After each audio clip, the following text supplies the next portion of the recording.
Well,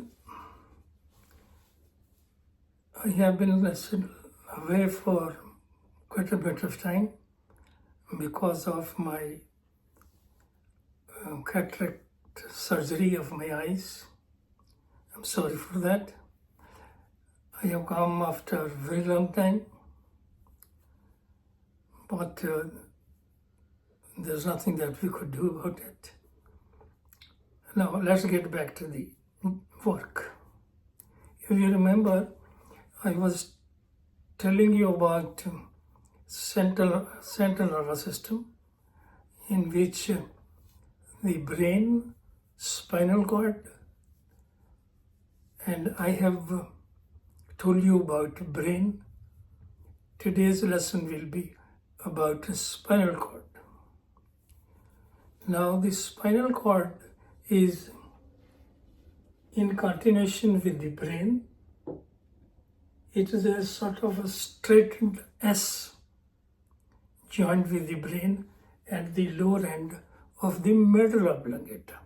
So it is in continuation of the medulla oblongata that spinal cord is there. Now, as the brain is protected by the skull and the meninges, similarly, the nervous matter of the spinal cord is also protected by the meninges and vertebral column. It's a column which is made up of 33 vertebrae. The vertebral column is aligned from within with dura mater, and the nerve matter is embraced by the pia mater. The space in between pia mater and the dura mater is called cerebrospinal space. The cerebrospinal space is further divided into two channels, one below the dura mater called the subdural space, and the other one below the arachnoidal space. Both the arachnoidal space, subarachnoidal space, and subdural space are filled with the fluid called cerebrospinal fluid. Here is the meninges of the vertebral column. Now, to study the spinal cord, we cut a cross section of the spinal cord. And when we put this cross section of the spinal cord under the microscope or under the slide, this is how it looks like. On the dorsal side, there is a fissure called dorsal fissure. And similarly, there is a groove on the ventral side called the ventral groove. In the dorsal fissure and the ventral groove, actually the spinal cord pierces into it. Now, the nervous matter consists of the gray matter and the white matter. In case of spinal cord, the white matter is external and gray matter is internal in position. The white matter is external and gray matter is internal in position. Now, when we look at this slide, we find that the white matter is broken up into 4 pieces. This is the dorsal patch, the lateral patch, and the ventral patch by some extensions of the gray matter. These are the extensions of the gray matter. These extensions of the gray matter are called the dorsal horn and the ventral horn because it extends like horn through the nervous matter, through the gray matter. Now, the dorsal horn consists of sensory neurons, and the sensory neuron, as it comes out of the vertebral column, out of the spinal cord, it makes a sensory neuron. Now it makes a sensory ganglion, the dorsal ganglion. And similarly, as the ventral root comes out, there's a neuron called the motor neuron, and it makes a ganglion towards the ventral side called the ventral root. Now, the sensory neuron sending its nerve sensory neuron sending its nerve and motor neuron sending its nerve comes out of the vertebral column, and it makes a spinal nerve. Now, the gray matter is hollow from within. This cavity of the gray matter is called the neurocele.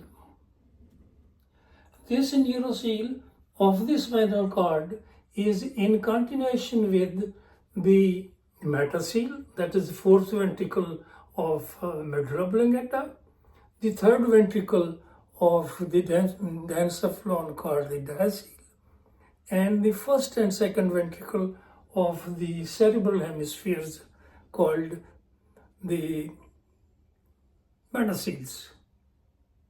Now, in such a way that the cavities of the brain are in continuation with the cavity of the spinal cord all the way through.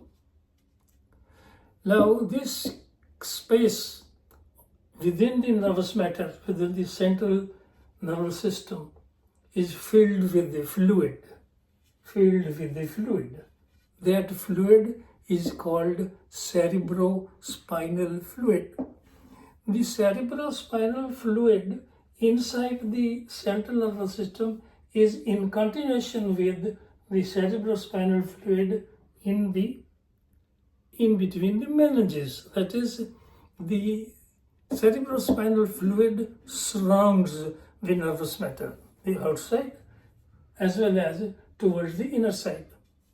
Now, this cerebrospinal fluid has two main functions. One, it decreases the weight and increases the buoyancy of the nervous matter.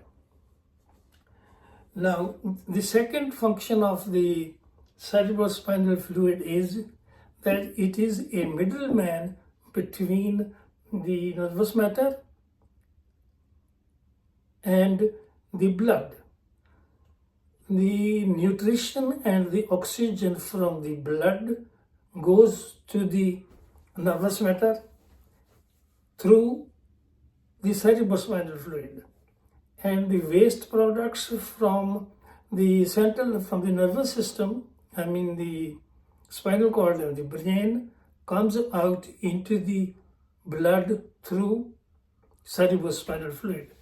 So the cerebrospinal fluid is a middleman between the nervous matter of the central nervous system and the blood. And that is how the cells of the central nervous system or the nervous system are supplied with blood and with the nutrition, and the waste product from the cells is taken to the outside. Now, this is what is the spinal cord, and that is what is the relation of the spinal cord with the brain, and that finishes the central nervous system. Now, it's very interesting that our next lesson is on the eye and the ear. In other words, if you remember, I said that the nervous system is divided into three parts: central nervous system, brain and spinal cord; then the nerves from the brain and the nerves from the spinal cord, cranial nerves and the spinal nerves. And third thing was the sense organs to which these nerves go and supply. The next chapter, the next lesson, the next lesson is not about the eye or the ear. It is about the the cranial nerves, the nerves coming from the cranium, from the brain, and the spinal nerves, the nerves coming from the spinal cord. The next will be sense organs, and that will be the ear and the eye. What I'm trying to tell you is that because of my impression of the eye, I would like to tell you what is eye and how is it operated. So that is our next lesson. As this chapter or this lesson is virtual, had it been in the classroom, I would have actually shown you the whole nervous system. I mean the brain, that of a sheep, of course, or that of a goat, and the spinal cord, and how is it lodged in the skull and in the vertebral column. Now, gentlemen, I request you to press the seen button or the like button and pass this message, pass this video to your friends. It will help them also to see how the different systems work in their body, particularly the nervous system, of course, and all those systems that I have discussed about. I shall be thankful to you if you pass this on to your friends and press that button, like button, on the video. Thank you very much. Yeah, if you have any questions on this, because it is on virtual, you can ask me these questions in your section, or that section,